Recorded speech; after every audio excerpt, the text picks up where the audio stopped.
The eerie story begins with a plumber's startling discovery of a flesh-like fluid within a Macmillan Drive house, which leads to a horrifying revelation. The uncomfortable truth was revealed, and the police were summoned to certify it as human flesh. But the scenario took a sinister turn when the basement tenant, Adam Strong, admitted to the authorities that he had human remains in his storage. Today, we unravel the mystery of Rori Hache, an innocent life brutally extinguished. On September 11, 2017, a disturbing discovery was made in Lake Ontario near the Oshawa Harbour.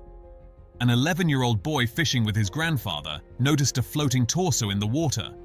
Authorities immediately responded to the scene, recovering the torso and initiating a thorough investigation. Despite extensive searches conducted by marine units, no other body parts were found inconclusive.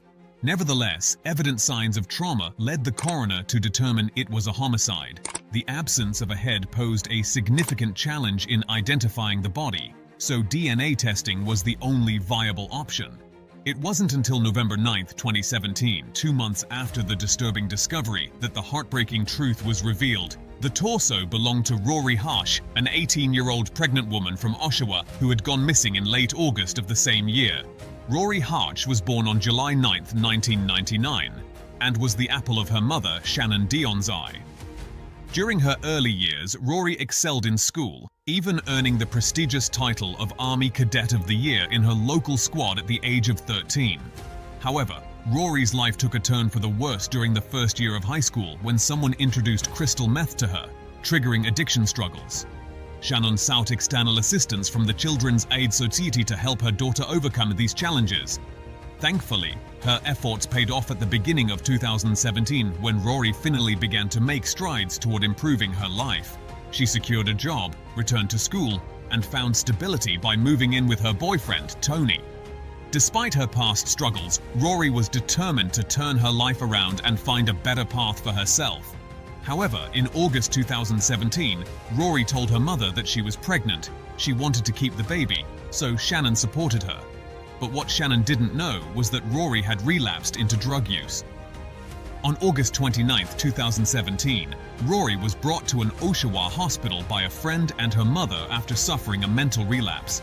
Described as having some sort of a mental episode, Rori exited the hospital on her own.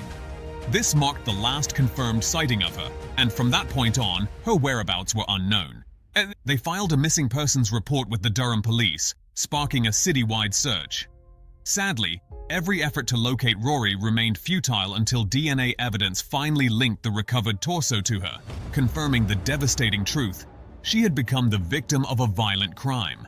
The situation at the Macmillan Drive home escalated to the point where the couple had no choice but to call in plumbers on December 29, 2017. Despite Adam Strong's reluctance to involve plumbers, they persisted, having attempted to snake the drain themselves with no success. The plumbers requested entry to the apartment of the downstairs neighbor, 45-year-old Adam Strong, to assess the situation. As they began their work in the basement toilet, a foul smell filled the air, unlike anything they had encountered before. To their horror, they extracted an 18-inch long pink flesh-like substance with hair attached to it from the drain. Alarmed by this shocking find, they immediately contacted the police to report what they had encountered. Within minutes, officers from the Durham Regional Police arrived at the rental property and confirmed that the fleshy substance was indeed human flesh.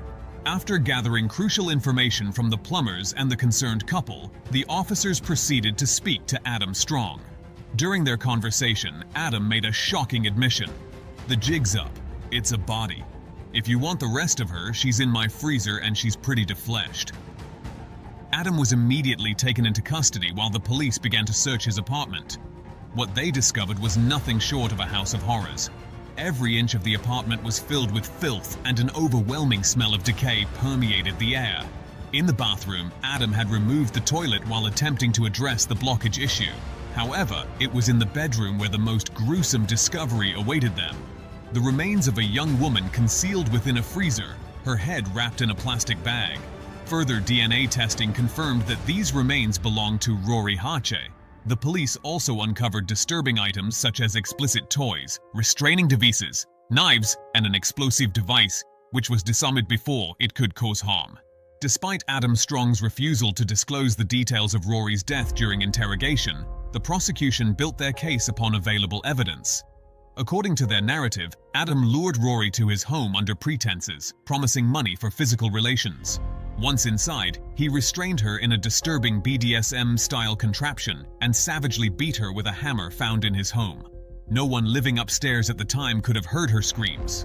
After her tragic death, Adam dismembered her body and disposed of the torso in Oshawa Harbor. In defense, Adam denied involvement in Rori's murder, claiming her death resulted from an overdosing. He asserted that he merely tried to dispose of the body afterward.